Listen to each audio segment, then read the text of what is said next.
آنے والے انتخابات کے امیدواروں میں کئی نئے چہرے نظر آ رہے ہیں. کیا ملک میں تبدیلی لانے کا یہی طریقہ کارگر ثابت ہوگا؟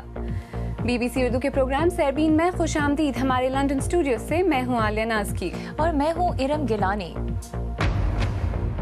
کچھ جماعتوں کا نئے امیدواروں پر انحصار، لیکن کئی اب بھی تجربے کی قائل. انتخاب میں کتنے لوگ کامیاب ہوتے ہیں، کیا اس کے نتائج ہوتے ہیں، وہ چیز اہم ہوتی ہے اور تبدیلی چہروں کی نہیں ہوتی.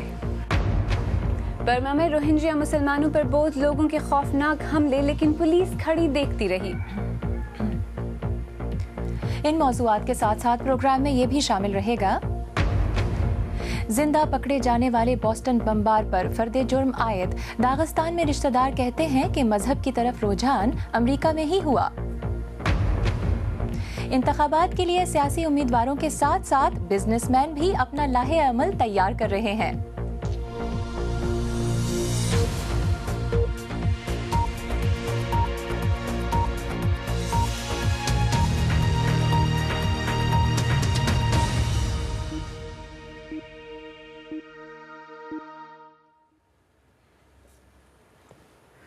BBC اردو کے پروگرام سیربین میں خوش آمدید. میں ہوں عالیہ نازکی.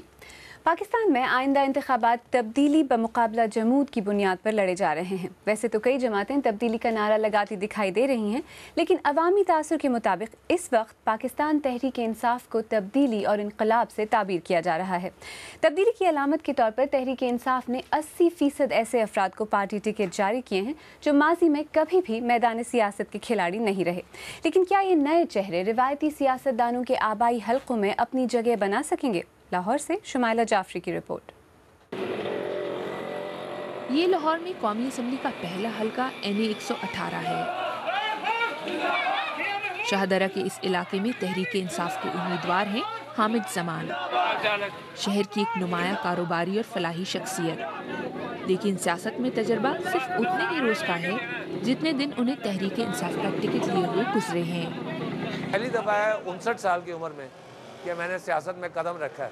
لیکن یہ جو جانے پہچانے لوگ ہیں، انہوں نے اپنی 3-3 4-4 باریوں میں یہاں کام نہیں کیا. آپ میرے ساتھ جب گلیوں میں گئے، آپ نے دیکھا گلیوں کا کیا حال ہے. ایک طرف میٹرو ہے، دوسری طرف کیا حال ہے. اسی علاقے میں میٹرو بس کا پہلا اسٹیشن بھی ہے. میٹرو بس جسے نون لیگ کی مخالف جماعتیں انتخابی مہم کے دوران تنقید کا ہدف بنائے ہوئے ہیں، لیکن نون لیگ اسے پنجاب میں اپنی حکومت کی کامیابی کی علامت کے طور پر مشتہر کر کے توقع لگائے بیٹھی ہے کہ یہ منصوبہ ان کے ووٹوں میں اضافے کا سبب بنے گا. 97 سے 99 تک تو ہم نے لاہور کی شکل بدل ڈالی تھی بالکل. اب ہم جب آئے ہیں تو اب بھی ہم نے یہاں میگا پروجیکٹس بنائے ہیں اور اس کو ایک کاسموپولیٹن سٹی کی شکل دینے کی ایک ہم نے سکسیسفل ایفرٹ کی ہے. تو اہل لاہور جو ہیں اس بات سے بخوبی آگاہ ہیں. لاہور میں مسلم لیگ نون کے مرکزی سیکریٹریٹ کے باہر کئی روز تک لوگوں کی بھیڑ اسی طرح موجود رہی. مسلسل کئی ہفتے یہاں پارلیمانی بورڈ کا اجلاس جاری رہا. ٹکٹ کے خواہش مند اور ان کے حامی یہاں اس آس میں ڈیرا ڈالے بیٹھے رہے کہ شاید ان کی امید پر آئے، اور پھر بالآخر امیدواروں کا اعلان ہوا بھی، لیکن اکثریت وہی پرانے کھلاڑی. وہ کہتے ہیں جی کہ آپ نے جن لوگوں کو 2-2 4 آزمایا ان کو دوبارہ نہیں آزمانا چاہیے. ہم کہتے ہیں ہاں ہم ہیں آزمائے ہوئے. جب آپ نے ہمیں آزمایا، جب آپ نے موقع دیا تو ہم اس پہ پورے اترے، تو ہم اس پہ بیس کر رہے ہیں اس کو. ہم اس پہ ڈیفینسو پہ نہیں ہیں. ہم کہہ رہے ہیں بالکل ٹھیک ہے، آپ نے آزمایا عوام نے اور ہم نے کر دکھایا. نون لیگ کے امیدواروں میں کوئی خاص نیا چہرہ تو سامنے نہیں آیا، لیکن لاہور میں مسلم لیگ نون نے اپنی انتخابی مہم کی حد تک تبدیلی دکھانے کی کوشش ضرور کی. اور انتخابی مہم کا آغاز نواز شریف اور شہباز شریف کے بجائے مریم نواز اور حمزہ شہباز نے کیا. روایتی طور پر لاہور کو مسلم لیگ نون کا سیاسی گڑھ سمجھا جاتا ہے، اور اس مرتبہ تحریک انصاف یہاں نون لیگ کی اجارہ داری ختم کرنے کا دعویٰ کرتی بھی دکھائی دے رہی ہے. لیکن سوال یہ ہے کہ کیا بہت سے نئے چہروں کے ساتھ تحریک انصاف نون لیگ کے روایتی قداور سیاسی مہروں کا مقابلہ کر پائے گی؟ سیاسی مبصرین کا ماننا ہے کہ اس مرتبہ انتخابات کا اصل میدان پنجاب میں سجے گا، اور اہم ٹاکرا ہوگا مسلم لیگ نون اور تحریک انصاف کے امیدواروں کے درمیان. لیکن یہ امتحان صرف امیدواروں ہی نہیں بلکہ ووٹرز کا بھی ہوگا. اگر آپ پچھلی دفعہ کا الیکشن دیکھیں تو لاہور میں جو کم سے کم مارجن تھا جس میں کہ نون کے جو ایم این اے تھا اس نے پیپلز پارٹی کو ہرایا، وہ 21,000 تھا، تو گریٹ مارجن۔ اب مجھے لگتا ہے کہ اب جو بڑی تبدیلی اگر آ سکتی ہے تو اس کی وجہ ہوگی ٹرن آؤٹ۔ انشاءاللہ جے تسی سارے بلے تے مورا لاؤ گے اور سارے لوگ اور تواڈے نال آن گے بھی بلے تے مورا لاؤ۔ حامد زمان کی طرح ووٹرز کی حمایت حاصل کرنے کے لیے اب امیدوار اپنے نظریات اور کارکردگی کے بلبوتے پر خود کو عوام کے سامنے پیش کرتے دکھائی دے رہے ہیں، لیکن عوام کو قائل کرنے کے لیے اب ان کے پاس محض 3 ہفتے کا وقت ہے۔ Shumaila Jafri, BBC news, Lahore.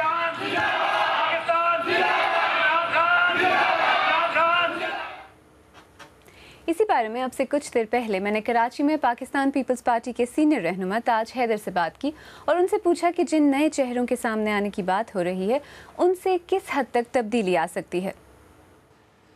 یہاں ہر انتخاب سے پہلے نئے چہرے آتے ہیں سامنے، لیکن انتخاب میں کتنے لوگ کامیاب ہوتے ہیں، کیا اس کے نتائج ہوتے ہیں، وہ چیز اہم ہوتی ہے، اور تبدیلی چہروں کی نہیں ہوتی۔ تبدیلی اگر خدا نخواستہ ایسی تبدیلی آئے کہ جو غریبوں کو ترجیح دی جاتی ہے کسی پارٹی کے پروگرام میں، اس کی جگہ اگر اشرافیہ کو اور مذہبی انتہا پسندیوں کو ترجیح دی جانے لگی تو وہ نہ صرف تبدیلی ہوگی بلکہ پیچھے کی طرف واپسی ہوگی۔ لیکن اگر ترقی پسند جماعتیں آگے جاتی ہیں اور اگر غریبوں کے لیے اور زیادہ وسائل مختص کر سکتی ہے ریاست، تو میرے خیال سے یہ تبدیلی نہیں ہوگی بلکہ جو تبدیلی آ چکی ہے اس کو مزید آگے بڑھانا ہوگا۔ اگر سیاسی جماعتوں کا ایجنڈا وہی پرانا ہی رہے تو نئے لوگ بھی کیا کر پائیں گے؟ نہیں، نئے لوگ انہی جماعتوں کے اندر، لیکن بات یہی ہے کہ جو تقسیم ہے وہ نظریاتی تقسیم ہے ملک کے اندر۔ ایک طرف وہ طاقتیں ہیں کہ جو جمہوریت کو آگے لے جانا چاہتی ہیں، جو جیسا کہ میں نے عرض کیا کہ ریاستی وسائل کو ان کا رخ غریبوں کی طرف موڑنا چاہتی ہیں، جو مذہبی انتہا پسندی کا مقابلہ کرنی ہے، یہ تمام جماعتیں ہیں۔ دوسری طرف دائیں بازو کی جماعتیں ہیں کہ جن کا کہ مذہبی انتہا پسند جماعتیں جن کے ساتھ ہیں۔ تو اب یہ کہ ایک گزشتہ 5 سال کے اندر ایک چیز کو آگے بڑھایا گیا ہے اور مذہبی انتہا پسندی کو بالکل ایک کونے کے اندر جو ہے محدود کر دیا گیا ہے۔ بڑے پیمانے پہ وسائل غریبوں کی طرف گئے ہیں۔ ایک غربت کا سروے ہوا ہے اور اب جو منشور ہے کم از کم ہماری پارٹی کا، وہ اسی غربت کے سروے کے اوپر ہے کہ کس طریقے سے ہم ان بچوں کو، اور 6 کروڑ لوگ ہیں اس جو غربت کی لکیر سے نیچے رہ رہے ہیں، ان کے 71% بچوں نے کبھی اسکول کی شکل نہیں دیکھی ہے۔ کس طریقے سے ہم امیونائزیشن کریں گے، نیوٹریشن کریں گے، ایجوکیشن کریں گے۔ جی، آپ نے کہا کہ شدت پسندی ایک کونے میں محدود ہو گئی ہے، کافی سارے لوگ اس سے شاید اتفاق نہ کریں، لیکن آپ کی پارٹی زیادہ نئے چہروں میں دلچسپی دکھاتی، انٹرسٹڈ نظر نہیں آتی، کیا اس کی وجہ یہی ہے؟ جی نہیں، بہت سے نئے لوگ بھی آئے ہیں اور میری عمر کے بہت سے لوگ ہٹ بھی گئے، لیکن یہ کہ بات یہ ہے کہ ہم تجربے کا اور نئے خون کا ایک امتزاج وہ لا رہے ہیں، لیکن بنیادی چیز کسی بھی پارٹی میں وہ اس کا بنیادی نظریہ ہوتا ہے اور اس کی تنظیم ہوتی ہے کہ جو ملک کے کونے کونے میں پھیلی ہوئی ہوتی ہے۔ دائیں بازو کے ساتھ مشکل یہ ہے کہ نہ ان کا کوئی نظریہ ہے نہ ہی ان کی کوئی تنظیم ہے۔ وہ علاقے کے اندر جو بھی با اثر افراد ہوتے ہیں ان سے مل ملا کے اور سب کو جمع کر کے کہتے ہیں چلو ہم نے ایک سیاسی پارٹی بنا لی یا سیاسی اتحاد ہم نے بنا لیا۔ لیکن جو اس وقت ترقی پسند جماعتیں ہیں، جو انتہا پسندوں کا نشانہ بن رہی ہیں، اور وہ جو میں نے عرض کیا تھا وہ یہ کہ ان علاقوں کے اندر، بڑے بڑے وسیع علاقوں کے اندر جہاں ہم جا نہیں سکتے تھے، جہاں بچیاں اسکول نہیں جا سکتی تھیں، ان علاقوں کو خالی کرایا گیا ہے۔ جی ہاں، اس کا ایک اسپل اوور ہے کہ وہ دہشت گرد ادھر ادھر بکھر گئے ہیں اور جب بھی انہیں موقع ملتا ہے انیشیٹو انہی کے ہاتھ میں ہوتا ہے۔ ملک کے جتنے بیشتر مسائل اس وقت ہیں ان کی ذمہ داری قائدین پر ڈالی جاتی رہی ہے، لیکن کیا بغیر تجربے کے، جیسے آپ نے بات کی، نئے قائدین اگر سامنے آئیں گے تو کیا وہ ان مسئلوں کو حل کر پائیں گے؟ نہیں، پرانے لوگ بھی ہیں جن کو کہ اور ظاہر ہے کہ پاکستان پیپلز پارٹی کل نہیں بنی تھی.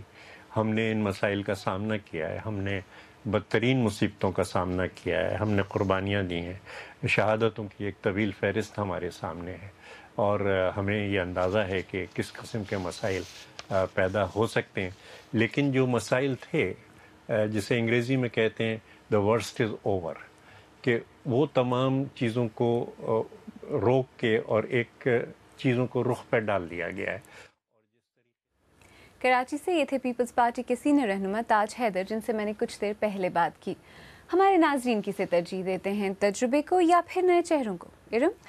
عالیہ, آج ہمارے فیس بک کے صفحے پر سیاست میں نئے چہروں کے حوالے سے جو گفتگو جاری رہی, اس میں ایک بہت بڑی تعداد نے حصہ لیا اور زیادہ تر لوگوں نے یقیناً نئے چہروں کو ترجیح دی, مگر ساتھ ہی تبدیلی کو پی ٹی آئی سے منسوب کر دیا, اور جہاں ان کو سراہا گیا وہاں پر انہیں تنقید کا بھی سامنا ہے. جیسے کہ ہدایت اللہ رودینی لکھتے ہیں کہ نعرہ لگانا تو آسان ہے, کر کے دکھانے کے لیے سنجیدگی کی ضرورت ہے. تبدیلی لانے کے لیے کسی ایسی پارٹی کی ضرورت ہے جو گفتار کے نہیں کردار کے غازی ہوں. متی اللہ مروت بنو سے لکھتے ہیں کہ سیاست ہر کسی کا کام نہیں. عمران کرکٹ کے کھلاڑی تھے, لیکن سیاست میں انہوں نے کیا بلکہ ان کی پوری ٹیم نے کوئی ایسا تجربہ نہیں کیا ہے. طلحہ مسعود کوئٹہ سے لکھتے ہیں کہ پی ٹی آئی پہلے ہی سیاست میں انقلاب لا چکی ہے, کوئی مانے یا نہ مانے. 80% نئے لوگ جن میں اکثریت پڑھے لکھے نوجوانوں کی ہے, کوئی اور پارٹی نہ کبھی لائی ہے اور نہ لا سکتی ہے. اس موضوع پر مزید تفصیل آپ ہماری ویب سائٹ پر پڑھ بھی سکتے ہیں, پتہ ہے bbcurdu.com. آج ہماری ویب سائٹ پر ہندوستان کی کچھ تاریخی تصاویر بھی موجود ہیں جو یقیناً آپ کے لیے دلچسپ ہوں گی, ضرور دیکھیے گا. اس کے علاوہ یہاں تازہ ترین خبریں اور تجزیے بھی موجود ہیں. آپ بی بی سی اردو کا پروگرام سیربین دیکھ رہے ہیں. کچھ دیر بعد دیکھیے گا برما میں روہنجیا مسلمانوں پر حملوں کے دوران پولیس خاموش تماشائی بنی رہی, اور اس مرتبہ نئے امیدواروں کے ساتھ انتخابی مہم میں اور کیا نئی چیزیں دیکھی جا رہی ہیں.